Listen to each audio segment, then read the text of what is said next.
பல்லவர்கள் தமிழர்களா? பல்லவர்கள் தமிழர்கள் தான். ராசராஜ சோழன் பற்றி குறிப்பிட்ட மன்னன் எப்படி அவர் சாவடைந்தார்? அவர் இப்போ அவர்கிட்ட சமாதி எங்கே இருக்குது?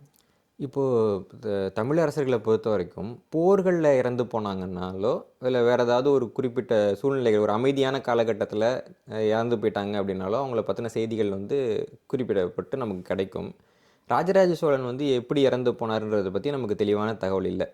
ஆனால் ராஜராஜ சோழன் வந்துட்டு அவருடைய இறப்புக்கு 2 ஆண்டுகள் முன்பாகவே அவர் பையன் ராஜேந்திர சோழனுக்கு முடிசூட்டி அவருக்கு பயிற்சியெல்லாம் கொடுத்துட்டு தான் இறந்து போயிருக்காருன்னு பார்க்குறப்போ அவருக்கு வந்துட்டு ஒரு வயோதிகம் காரணமாக இன்னும் கொஞ்சம் நாளாக நம்ம இறந்து போயிடுவோம்னு தெரிஞ்ச சூழ்நிலையில தான் அவர் வந்துட்டு அதெல்லாம் பண்ணாருன்னு நம்ம பார்க்க முடியுது. அப்போ நல்லா ஒரு வயது மூப்படைந்து இறப்பை வந்துட்டு ஒரு இயற்கையான இறப்பை எதிர்நோக்கி இருக்கிற காலகட்டத்தில் தான் அதெல்லாம் நடந்திருக்கும். அதனால் அவருடைய மரணம்ங்கிறது இயற்கையான மரணமாகத்தான் இருக்க வாய்ப்பு இருக்குது. ராஜராஜ சோழனுடைய சமாதி அப்படின்னு உடையாலூரில் இருக்கக்கூடிய சமாதி இன்னைக்கு சொல்லப்படுது. அது வந்துட்டு ஒரு நம்பிக்கை. வரலாற்று ரீதியாக பார்க்குறப்போ அதுக்கு வந்து இன்னும் உறுதியான சான்றுகள் கிடைக்கல. அது கிடைச்சிதுன்னா அதுதான் வந்துட்டு அவருடைய சமாதி, அதாவது பள்ளிப்படை அப்படின்னு நம்ம சொல்ல முடியும். ராஜராஜ சோழன் விவகாரத்தில் நமக்கு இன்னும் நிறைய ஆய்வுகள் தேவைப்படுது. ஏன்னா அவர் வந்து பிறந்த ஆண்டு என்னன்றதை நம்மளால் கண்டுபிடிக்க முடியல. பதவி ஏற்றப்போ அவருக்கு என்ன வயசுன்றது நமக்கு தெரியல. அவருடைய பள்ளிப்படை எங்கே இருக்குதுன்னு நமக்கு தெரியல.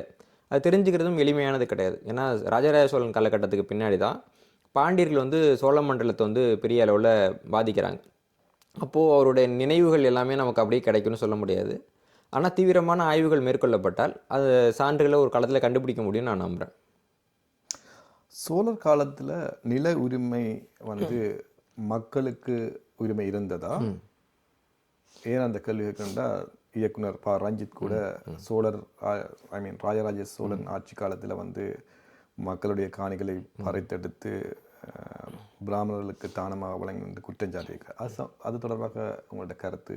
அது வந்து ஒரு கற்பிதத்திலேருந்து வந்த ஒரு புரிதல் அப்படின்னு தான் நம்ம சொல்லணும். இதுக்கெல்லாம் காரணமான கல்வெட்டு என்னன்னு பார்த்தீங்கன்னா, கரந்தை கல்வெட்டு அப்படின்னு ஒரு கல்வெட்டு. கரந்தையில் வந்து ஒரு கரந்தட்டாங்குடி, தஞ்சாவூர் கிட்டக்க அங்கே பகுதியில் வந்துட்டு ஒரு கல்வெட்டு கிடைக்குது. அது வந்துட்டு தமிழ்நாடு தொல்லியல் துறை வந்து பதிப்பிக்கிறப்ப என்ன எழுதுகிறாங்கன்னா, இந்த சோழர் காலகட்டத்தில் ஒரு பிராமணர் அல்லாதவர்கள்கிட்ட இருந்த காணியெல்லாம் சோழ அரசியாக இருந்த குந்தவை வாங்கி பிராமணருக்கு கொடுத்தாங்கிற மாதிரி ஒரு விளக்கம் வந்து தமிழ்நாடு தொல்லியல் துறையை அவங்க நூலில் கொடுக்குறாங்க.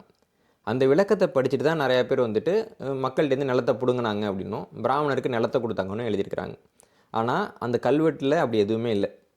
அந்த கல்வெட்டில் என்ன இருந்ததுன்றதை தனது தஞ்சாவூர் நூலில் குடவாயில் பாலசுப்ரமணியன் அவர்கள் விளக்கியிருக்கிறாங்க. என்னென்னா, இப்போ பிராமணர்களுக்கு வந்து பிரம்மதேயம்னு ஒரு நிலதானம் இருக்கும். அது வந்துட்டு யார் வேணாலும் அவங்களுக்கு நிலத்தை வாங்கி கொடுக்கலாம். அவங்க எல்லாருக்கிட்டே நிலம் கொடுங்கன்ற கேட்குறவங்கன்றதுனாலையும் பிச்சை எடுக்கிறத மரபாக கொண்டவங்கன்றதுனாலையும் அது இயற்கை தான். அப்படி வரக்கூடிய அந்த நிலத்தை அவங்க வாங்கி வச்சுட்டு அதில் அவங்க விவசாயம் பெரும்பாலும் பார்க்க மாட்டாங்க. அவங்களுக்கு விவசாயம் பார்க்க தெரியாது. இப்போ மற்ற சாதியினரிடம் விவசாயம் பார்க்க அந்த நிலத்தை கொடுப்பாங்க. அப்படி கொடுக்குறப்போ அவங்க விவசாயம் பண்ணுவாங்க. சில பேர் என்னென்னா அந்த நிலம் சும்மாவே கிடக்கணும்னு விட்டுருவாங்க. இப்போ ஒரு விவசாய நிலம் இருக்குன்னா அரசாங்கம் வந்து அந்த நிலத்திலேருந்து வரக்கூடிய நெல்லையும் முன்கூட்டியே கணக்கிட்டு தான் இவ்வளோ நெல் நமக்கு வரும்னு முடிவு பண்ணுவாங்க. இப்போ ஒரு நிலத்தில் யாருமே வேலை பார்க்கலன்னா அரசாங்கத்துக்கு அந்த நெல் கிடைக்காது. அப்போ வந்துட்டு அரசாங்கம் என்ன பண்ணுன்னா, இந்த மாதிரி யாருமே விவசாயம் பண்ணாமல் இருக்கக்கூடிய நிலங்களை எப்படியாவது வாங்கணும் அப்படின்னு பார்க்கும். இப்படியாக அந்த கரந்தட்டாங்குடி பகுதியில் சேர்ந்த ஒரு பிரம்மதேயத்தில் இருந்த நிலத்தில் பிராமணர் அல்லாதவர்கள்கிட்ட குத்தகைக்கு கொடுக்க வேண்டியது கொடுக்காமல் இருந்தாங்க. அப்போ குந்தவை என்ன பண்ணுறாங்கன்னா, இந்த பிராமணர் அல்லாதவங்க கிட்ட குத்தகைக்கு கொடுத்தது போக மீதம் இருக்கக்கூடிய குத்தகைக்கு கொடுக்கப்படாத நிலங்களை எல்லாம் வாங்கி கோயிலுக்கு கொடுத்தாங்க. இப்போ கோயில் நிர்வாகம் வந்து அங்கே விவசாயம் பண்ணிக்கிட்டோன்னு கொடுத்தாங்க. இந்த கல்வெட்டு தான் அதில் இருக்கக்கூடிய செய்தியை கொண்ட கல்வெட்டு. ஆனால் இவங்க அதை படிக்கிறப்போ ஒரு சோழர்கள் மேலே வந்து இவங்களுடைய மனக்கருத்து என்னவோ, இவங்களோட வன்மம் என்னவோ அதை போய் அதில் எழுதிட்டாங்க. இவங்க வந்து பொதுமக்கள் கிட்டேருந்து நிலத்தை பிடுங்கினாங்க அப்படின்னு எழுதியிருக்காங்க. அப்படி அதில் இல்லை. பிராமணருக்கு நிலத்தை கொடுத்தாங்கன்னு இல்லை. அதில் என்ன இருக்குன்னா, பிராமணர்கிட்டேருந்து நிலத்தை பிடுங்கினாங்க, கோயிலுக்கு கொடுத்தாங்கன்னு இருக்குது. இதுதான் அதில் இருக்கக்கூடியது. ஆனால் இதை செய்தி வந்து ரொம்ப பரவலாக்கணுன்னா நிறைய பேர் வந்துட்டு சோழர்கள் மேலே ஒரு தவறான பிம்பத்தை கட்டமைச்சுக்கிட்டாங்க. இன்னும் சொல்லணும்னா, ரொம்ப காலமாக நீலகண்ட சாஸ்திரின்ற ஒரு தெலுங்கு பிராமணர் காலகட்டத்தில் ஆரம்பித்து, அதுக்கப்புறம் வானமாமலை அப்படிங்கிற ஒரு தெலுங்கு ஆய்வாளர் காலத்தில் ஆரம்பித்து, இப்போ வந்துட்டு வேல்சாமிங்கிற ஒரு தெலுங்கு ஆய்வாளர், இவங்க எல்லாருக்கும் முழு நேர வேலை என்னென்னா, இந்த சோழருடைய கல்வெட்டையும் செப்பேட்டையும் தப்பாக படித்து சோழர்களை பற்றி குறை சொல்லிக்கிட்டே இருக்கிறது தான் ஒரு வேலையாக வச்சுருக்கிறாங்க. அவங்க பார்த்த வேலையில் இதுவும் ஒன்று, அவ்வளோதான். இப்போ பிரம்மதேயம் பற்றி உங்களோட பார்வை, அது சமூக மட்டத்தில் ஏற்படுத்தின மாற்றம் அல்லது பாதிப்பு, அதை பற்றி சொல்லுங்கள். பிரம்மதேயம் என்பது பார்த்தீங்கன்னா ஒன்றும் இல்லை. பிராமணர்கள் வந்து நிலத்தை தானமாக கேட்குறப்போ அவங்களுக்குன்னு ஒரு தனி தான முறையை அவங்க உருவாக்குனாங்க. அதுதான் பிரம்மதேயம். இப்போ நான் வந்துட்டு விவசாயம் பண்ணுற சமூகத்துலேருந்து வர்றேன். நான் ஒரு நிலத்தை தானமாக கேட்குறப்போ எனக்கு நிலத்தை மட்டும் ஒருத்தவங்க கொடுத்தா போதும். இன்னொன்று நான் தானமே கேட்க மாட்டேன். என்னுடைய மரபு வந்து தானம் கொடுத்து தான் பழக்கமே தவிர வாங்குகிற மரபு கிடையாது. ஆனால் ஒரு பிராமணருக்கு வந்து நிலதானம் கேட்குறப்ப என்ன கேட்பாருன்னா, நான் விவசாயம் பெருசாக பண்ண மாட்டேன். இப்போ ஒருவேளை அரசார் வந்து உடனே வரி போட்டார்னா நான் என்ன பண்ணுறது?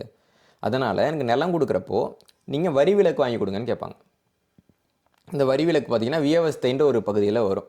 அப்போ நிலம் வாங்குறவரே என்ன பண்ணணும்னா, இந்த நிலத்துக்கு வந்து எவ்வளோ வரி வரும்னு நீங்கள் ஒரு தோராயமாக ஒரு கணக்கு போட்டு சொல்லுங்கள், அந்த வரியை நான் கட்டிடுவேன் அப்படின்னு சொல்லி அவர் அந்த நில வரியை கட்டிட்டு அவருக்கு அந்த நிலத்தை கொடுப்பார். இந்த முறைக்கு தான் பிரம்மதேயம் அப்படின்னு பேர். இந்தியாவில் பிரம்மதேயம் குறித்த ரொம்ப பழமையான குறிப்பு நம்ம பக்கத்தில் இருக்கக்கூடிய ஆந்திர மாநிலத்திலேருந்து நமக்கு கிடைக்குது. அதுக்கு பின்னாடி மூவேந்தர்கள் காலத்தில் அந்த மூவேந்தரோட ஆட்சி முடிஞ்ச பின்னாடி களப்பிரர்கள் வந்து ஆட்சியில் இருக்கிறப்ப தான் தமிழ்நாட்டுக்குள்ளே பிரம்மதேயங்கிற முறை வருது. இப்போ களப்பிரர் காலத்தை சேர்ந்த கல்வெட்டான பூலாங்குறிச்சி கல்வெட்டுங்கிறதெல்லாம் முதலாக பிரம்மதேயம், பிரம்மதேய கிழார் அப்படிங்கிற முறை காணப்படுது. இதில் களப்பிரர் காலத்தில் பிரம்மதேயங்கிறதுக்கு ஒரு வரையறை இருந்தது, பல்லவர் காலத்தில் ஒரு வரையறை இருந்தது, சோழர் காலத்தில் ஒரு வரையறை இருந்தது. களப்பிரர் காலகட்டத்தில் பிரம்மதேயத்தை வாங்கினவங்களுக்கு வந்து பிரம்மதேய கிழார் அப்படின்னு பேர். அப்படின்னா அவங்க பிரம்மதேயத்துக்கு முழு உரிமையாளர். அவங்க அந்த நிலத்தை வச்சுக்கலாம், விற்கலாம், என்ன வேணாலும் பண்ணலாம், அரசாங்கம் கேட்க முடியாது. பல்லவர் காலகட்டத்தில் என்ன பண்ணுறாங்கன்னா, நீங்கள் இந்த நிலத்தை வச்சுக்கலாம், ஆனால் விற்கக்கூடாது அப்படின்னு ஒரு புது விதியை கொண்டு வராங்க. என்ன காரணம்னா, இப்போ பிரம்மதேயத்தை சில பேர் வாங்கிட்டு அதை விற்றுட்டு திருப்பி என்கிட்ட நிலமே இல்லைன்னு இன்னொரு பிரம்மதேயத்தை கேட்கலாம் இல்லைங்களா? இப்போ பல்லவர்கள் காலத்தில் அந்த மாதிரி சம்பவம் நிறையா நடக்கிறதுனால அவங்க என்ன பண்ணுறாங்கன்னா, பிரம்மதேயத்தை ஒருத்தவங்க விற்கக்கூடாதுன்னு கொண்டு வராங்க. சோழர்கள் ஆட்சிக்கு வரப்போ என்ன திருத்தம் கொண்டு வராங்கன்னா, ஒரு பிரம்மதேயத்தை ஒருத்தர் வாங்கினார்னா அவருக்கு வாழ்நாள் முழுக்க வரி தள்ளுபடி அப்படின்னு கிடையாது. ஒரு 8 ஆண்டுகளுக்கு வந்துட்டு அவர் வரி செலுத்தாமல் இருக்கட்டும், 9வது ஆண்டில் பாதி வரி செலுத்தணும், 10வது ஆண்டுலேருந்து அவர் முழுக்க வரி செலுத்தணும். ஒருவேளை அவர் வந்து வரி செலுத்தலைன்னா இந்த மாதிரி அரசாங்கமே வாங்கி கோவிலுக்கு கொடுத்துருங்கிற ஒரு முறையை சோழர்கள் கொண்டு வந்தாங்க. இதுதான் வந்து பிரம்மதேயம் வந்து இயங்கக்கூடிய முறை. ஆனால் பிரம்மதேயம் குறித்த முதலாவது சான்றே வந்துட்டு ஆந்திராவில் தான் கிடைக்குதுன்றதை பற்றி இங்கே யாரும் பேச மாட்டாங்க. தமிழ்நாட்டில் பிரம்மதேயம் குறித்த முதலாவது குறிப்பு வந்துட்டு நமக்கு களப்பிரர் காலத்தில் தான் கிடைக்குதுன்றதை பற்றி யாரும் பேச மாட்டாங்க.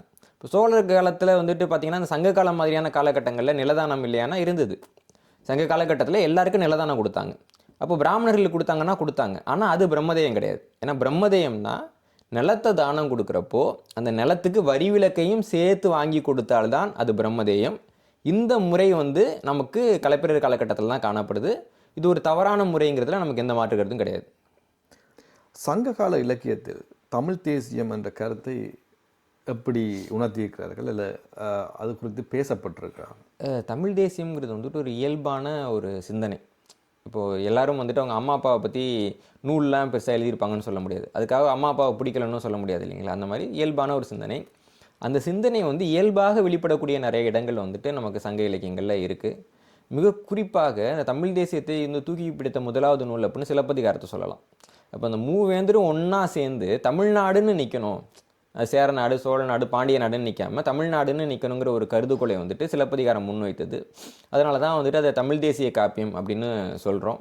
இன்னும் வந்து பார்த்திங்கன்னா ஒரு வழிபாட்டு ஒற்றுமையெல்லாம் தாண்டி ஒரு இன ஒற்றுமை வந்து மிக முக்கியமானது அப்படின்றத வலியுறுத்தணுன்னாலாம் நம்ம வந்துட்டு சிலப்பதிகாரத்தை பார்க்குறோம். அது இல்லாமல் இலக்கண நூல்கள் கூட வந்துட்டு அந்த உணர்வுல என்ன எழுதப்பட்டிருக்கு. இப்போ இளம்பூரணர் வந்து தொல்காப்பியத்துக்கு உரை எழுதுகிறப்போ ஒரு உரை வந்து எப்படி எளிமையாக இருக்கணும், ஒரு கேள்வி பதில் மாதிரி எளிமையாக இருக்கணுன்றதை விளக்குறப்ப என்ன சொல்கிறாருன்னா, உன்னோட நாடு அப்படின்னு யாராவது கேட்டால் தமிழ்நாடுன்னு சொல்கிற மாதிரி இயல்பானதாக இருக்கணும் அப்படின்றார்.